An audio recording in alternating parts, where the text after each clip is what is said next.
back again with my very good, long friend. Long friend. I don't want to even say how long. It's been a very long time I've known Marcus. Marcus, for the people who don't know, but I'm sure everyone in Northern Ireland knows you, do you want to just tell us a wee tiny bit about yourself? Yes, my name is Marcus Hunter Neill. I'm the most beautiful face never to be discovered in Northern Ireland. So I have been working for 20 plus years as a drag queen. I've had a very checkered career, so I've always ebbed and flowed with whatever has felt right. So I've worked in special needs, cosmetics, media, and drag, and now I am working doing coaching work all around the world. So I work for leadership development and personal development, and I have designed my own set of programs. So I found the lockdown to be really amazing because I was able to be still in my own, because I was always working for other people and doing things for other people, and people would hire me to do this and hire me to do that. And then for an entire year I was alone in my apartment, which I loved. I am the most perfect example of an extrovert introvert, because when I'm on and I need to be on, I'm on. See, when I don't, if I didn't see somebody, I wouldn't care. Yeah. So it was actually my dream. So I sat down and I got really still, and I was like, right, what is it that I want? What have I been putting off? So I had all that time, and I was as busy as I ever have been, even during lockdown, designed 3 new programs. And one of the programs that I've started to do is around your vibration. I really got into the brain science, neuroplasticity and how all that works. And I did loads of courses because I had so much time in my hand. And we use such a small percentage of our brain. And if we used 1% more of our brain, we'd all be operating as like superhumans. But it's just we don't realise that, there's so much more that we can do. So our brains are connected like telepathically, and energy, and what we're putting out we're getting back. And I know that you're going to be talking about manifesting and stuff like that. And manifesting, there's tricks and techniques to it. It's not just like, oh mama, I just want to have this new car. But there's so many ways of how you get into the flow state. So if you have this huge big vortex of everything that you could possibly ever want, but we're always kind of missing it because we're not aligned, and we're not putting out the vibration to go, we're saying we want this, we want this, we want this, and then all of a sudden it doesn't come and goes, well, that doesn't work. Or you put negative around it, like I want to be thin because I'm so ugly and fat. That type way. Yes. So then there's more. So it cancels it out almost. Yeah. And then you're almost getting it, and then you start changing your mind into something else. So what I do is a lot of my work is around the strategy of getting what you want. So rather than the thing itself. Yeah. So the best example of that is somebody going, I want to win the lottery, right? Mm-hmm. So that is such a random request. So it's not that they want, once you drill down a little bit deeper, why do you want to win the lottery? How would your life look? What is it that winning that amount of money would change? Who would you become as a person? What would your life look like? What would your friends be like? What would your dreams be like? What would you eat? What would you drive? Where would you live? Where would you holiday? These are all the things. So once you start drilling down, it's not so much that people want to win the lottery; they want security and yes, and money brings security. So then what you do is you start focusing on, I always have enough for security for my family. I will have enough to get the house that I want. So it's a different ask, because the lottery's a very difficult thing to win, that type way. Whereas strategizing your life to the lifestyle that you want is easy. No, I really love that. But I'm just going to play devil's advocate, okay? Because I really want to do this better, Marcus. So I'm not just going to go out now and take your advice and then just live the life like I'm a millionaire, because I would run out of my savings within a week. No, it's not. That's not what I'm saying. That's not what you do. Okay. What I'm saying is you imagine. Right, okay. So you, for example, I bought the coat that I was wearing last night with the big fur and everything like that. I bought that because I've just bought a new Range Rover, and I bought that before I bought the car. And I was like, the person that drives Range Rover will wear this coat. And I got it, and within a couple of days, my guy rang up and was like, right, I've managed to get a Range Rover for you. And I was like, perfect. I said, I've got the coat to match. Now the thing is, that was October, and I'm only getting the car next week, and I'm driving like a wee random one now, but I don't care. I'm just gonna move to A to B. Amazing. But that's does it almost come down to dress for the job that you want? Almost. Yes. That kind of vibe. It's kind of like live in your imagination. So the thing about the brain is, your brain, you could do a full workout by just thinking about it. So your brain doesn't know the difference between a physical activity and just sitting there. So they did these studies around athletes, and they got athletes to imagine they were doing a full workout, what their full workout was, and then they got another set to just do the workout. The athletes that imagined that they were doing it, because they didn't feel tired and they didn't get they actually performed, and their metabolic rates and everything went up and their muscles changed, all because all the power of the mind. So whenever you're going into, and I was telling you the Shirley MacLaine story about how, in Africa they were able to communicate in the 60s from a 4-hour plane journey from one side of Africa to the other telepathically. These are all stuff that we were able to do centuries ago, but because everything's there for us, we don't need to think for ourselves. Yeah. But so say something that I really struggle, like I am a huge believer in that, like I find the whole topic so interesting, vibration, energies, like I could talk for hours on it and listen for hours on it. I read the books, I watch the videos, I try my best to keep everything aligned, but I really struggle with the negative thoughts creeping in. It's going, it's a wee bit far-fetched, that's probably not happening. It's not happened yet. I have really bad, like my level of patience is shocking. So what would you say to people that are the same, who just really, really want to achieve it but are struggling with their own negative thoughts? Go and have a treatment. You've literally just answered your own question. So you have. So basically, because you're impatient, and then you're creeping in the negative thoughts, and you're not in a flow state. The thing is, there's no time limit on it. So you just have to have a bit of patience, and instead of going, this isn't really working, because then all of a sudden you're putting that vibration out, it's not working. But whenever I do, so one of my meditations that I do is around high vibrational work. So basically, the way I describe low vibration and high vibration is, if you're in the airport and it's overcast and the plane takes off and it goes through the clouds, and then you get above the clouds and you see the sunshine. It's still overcast below, but you're above the cloud. So that's the difference between low and high vibration.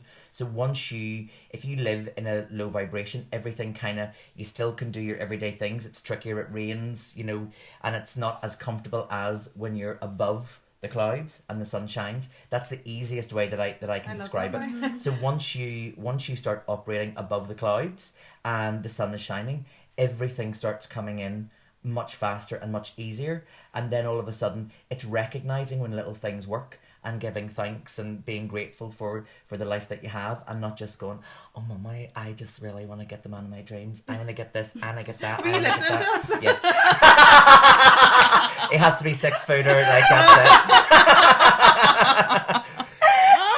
But the thing is, imagine if the man, what I loved, if you remember Sex and the City, and Charlotte, she ended up marrying her bald solicitor. Exactly. Someone that she wouldn't, because that she just wasn't. But whenever you put so much restriction on the love of your life, like it has to be this, it has to be that.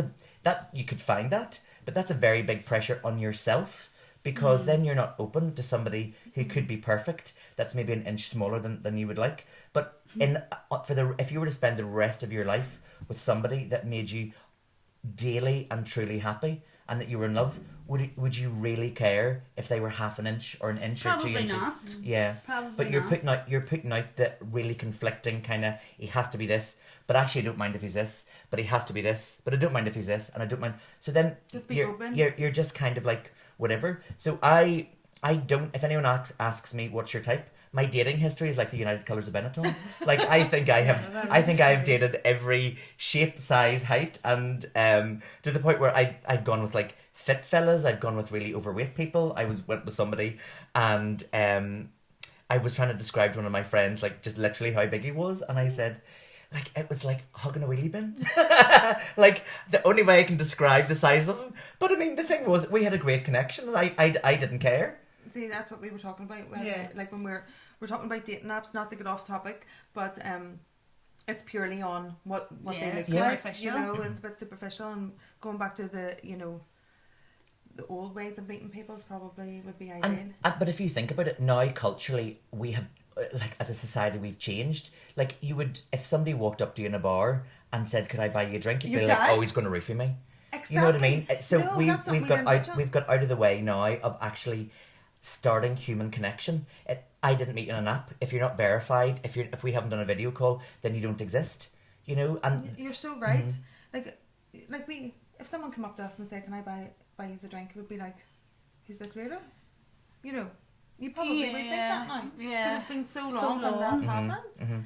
But anyway, Marcus, tell us about the treatments, and I'm going to go and get one this week, hopefully. great. Yep. So the way it works is you lie on a bed. So these are all little tricks and techniques that I was just doing for myself, and I tweaked it and finessed it and everything like that. So and then because for years I worked in radio and media and stuff like that there, and I know how to sound edit and things, I got high vibrational music overlaid with guided meditation. So if you don't know how to meditate and you find it very difficult, because I had a very chatty, busy mind, and every time I thought of something, something else came in, and Yeah. So this is designed that you lie on the bed and there is a weighted blanket. It's 20 kilos, and it lies on top of you and it holds you really securely and really tight, and the music plays, and the lady's voice brings you into almost like a little hypnotic meditation.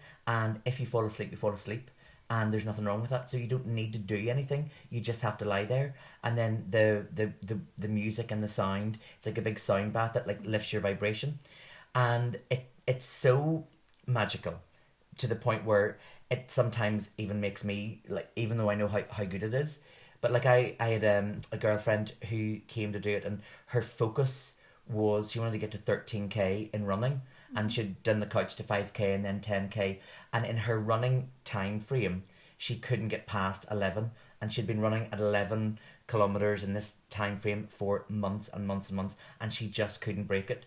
So we had a wee bit of a chat beforehand, and I said to her, just make 13 your focus. So just look on and visualize it and see what way that happens. Go into the minute. The next day she did 13.5 in 10 minutes less, and she ran 11 That kilometers. is amazing. Because she said Your it was mind's like, so powerful. it was just a shift. There was a complete shift, and people get really amazing shifts in it. And I tie it in with a program, so you can do the meditation just on its own, but I've also designed this program called the Tree of Life, where there's 23 different aspects of your life that you ask the same 4 questions. Like, what does this mean to you? What does it look like? What would your vision be for it? And what's your strategy for it? Give me an example of one of the. So, for example, health and fitness, right? Okay. So, health and fitness for everybody's different. So, somebody could be, I want to be fit because, I'm a model and I want to look like this and I want to fit into these clothes. So, my vision for that is I want to look like this and I want to do X, Y, and Z. My strategy for it is I'm going to exercise every day. I'm going to eat really healthily. I'm going to do this, and then this is what the outcome will be. This is the person that I will be. Somebody else who maybe is overweight with diabetes, their fitness and health goals are going to be completely different. Their goal will be to come off. Come out of medication and out of diabetes. Their thing might be, I want to start walking at least a mile a day or a mile every couple of days. So that's their focus is completely different. But once you answer the same 4 questions on the entire 23 aspects of your life, all of a sudden your life is in full Technicolor in front of you, and you know exactly what you want and where you want it to be. And then you look at it and you go, well, this is working, this isn't working, or this needs a tweak, or this needs a tweak to get me aligned with. And then when you're then you do the vibrational work, and all of a sudden, like, your world is transformed, and it's magical. That's literally all that I can it's say. very rewarding as well to see your clients Yes. actually achieve the things that Like, they want. for example, there was a client that I was working with last week, and she had this complete breakthrough that she had abandonment issues about something that she wasn't even abandoned. And then as soon as she started talking about that, and I asked a couple of wee questions, and then I started to probe a wee bit deeper, And then she was like, all of her relationships and everything like that had been around abandonment. And then once we figured out where she felt that she was abandoned, she actually wasn't. And and then all of a sudden I said, so now as an adult, can you see that whenever you were that 10-year-old child, actually you weren't abandoned? And she was like, actually, yes. I don't know why but at that moment, she's just had that wee chink with her all these, and it's been her whole life. And literally, you could, I see so much the physicality of people change, because once the penny drops on silly things that they've been holding on to, and then they go, oh my God, I never thought of it like that. Or that's, now that I've realised that's the connection, that's what's been holding me back. And people are transformed, which is great. Marcus, I don't think I've ever been this bad on the sofa. Every so often I'm going, I have to ask him a question. I'm so engrossed in this information. But how often do you recommend these treatments? Is it like once a week? Should you go once a month? Is it just dependent on... It is like, it just completely depends on the person as well. And I meditate nearly every day, sometimes twice a day, sometimes even well, it can be anything from an hour to like 25 minutes or whatever. Sometimes I'll just sit in stillness. And there's an amazing thing that works with your brain and the right and left side when you're in the shower. So I used to think, whenever I used to work in radio, I used to get all these great ideas. So I'd be in the shower and then I'd be like, oh my God, that song would be perfect to remix underneath that. Or this would be the perfect wee line to add into this script, or this would be... And I thought, God, I must be really weird, because I get all these thoughts in the shower. And then whenever I was doing, during the lockdowns and stuff, and I was doing all this research around creating new neural pathways, and there was this doctor guy called Jim Quick, and he said he did 9 showers to get that, for that talk, for him to figure it out, because it's almost like you get downloads, so your brain doesn't get chattery, but whenever you're so still and the water is hitting you, you get amazing ideas. So I always say, when people start doing the vibrational work, when you're in the shower, listen to what your brain's saying, because your brain is switched off from the crackle and the noise, and all of a sudden the right answers start coming in and certain things like that. It's almost like when you're driving, because you're focusing on, I could drive from here to Dublin without realising that I was actually driving, and that's whenever your mind is somewhere else. So then ideas start to come in. So when your mind is quiet and relaxed, so that's why meditation is so good, because you get yourself into a place of stillness. And a lot of the time it can be simple, like just sitting on the sofa with a little bit of soft music, or just sitting in stillness and going, what's going to pop in? And sometimes 3 or 4 different random things come in, and then one wee gem comes in, you go, there you go, that's perfect, because you've allowed yourself to sit in stillness. So Marcus, I was listening to your Dating Is Such a Drag podcast recently, and obviously we're on the topic of manifestation. Yes. How can anyone manifest the love of their life? Okay, first of all, the number one love of your life has to become you. So as soon as you fall 100% in love with yourself, and that is things like you're listening to the language that you're using about yourself. And I get people to jot down the stuff that they say about themselves, and when they write it down and they see it, they like, if someone came up to you in the street and said the things that you say about yourself, then you start to become aware of that, and you start to become aware of the language that you're using, and simply reframing. It's all about reframing the language. Then all of a sudden you go, I want a man who is X, Y, and Z. He has these attributes, and I would like to meet him here, there, or wherever. So you start visualizing, say that you're in a bar, or you're on holidays, or you want to meet him, or you want him to live in your city or out of your city, but you need to kind of figure it out. Instead of being like, I don't care what he looks like, I don't care who he is, as long as he's 6 foot, that's fine. So get clarity on it, you know, and go, I really want him, I'd like him to be in this age category, and I'd like him to do this. And you need to be specific, because I have a girlfriend who manifested her partner to be exact everything, but she never put an age on it, and ended up with somebody much younger than her. But he ticked every single box. She has never been happier in her entire life. Yay. But that's even what she said. She said, I never thought to put an age on it. So you get what you want when you manifest it and you're in flow state. Okay. But there's certain ways of getting yourself into flow state, and it starts with yourself first, and the chatter, and getting rid of all Can that. I just ask one thing about the chatter? Yeah. Because my circle of friends would be quite funny. Yeah. So we would say things to each other and about ourselves, like, you're such a fat whatever, blah, Yeah. blah, blah, ha, ha, ha. Yeah. Is that so Hilarious. negative? No, that like stuff like that banter is okay. a completely different thing to what you're You actually think. saying. Yeah, Right, Because okay. I'm exactly the same. I'm a bloody drag queen. You know what I mean? Yes, okay. So the shite that comes out of my mouth half the time is just, and it is just funny banter that just disappears. Okay. But it's when you're still with yourself. And what it's, you're saying It's the to language that you're actually saying to yourself. So if you're running late for something and you go, aren't I always such a fucking stupid bitch? I'm always running late and I always do this. You'll always be late, and you'll always. Whereas you just go, oh, well, it is what it is. I'm here now.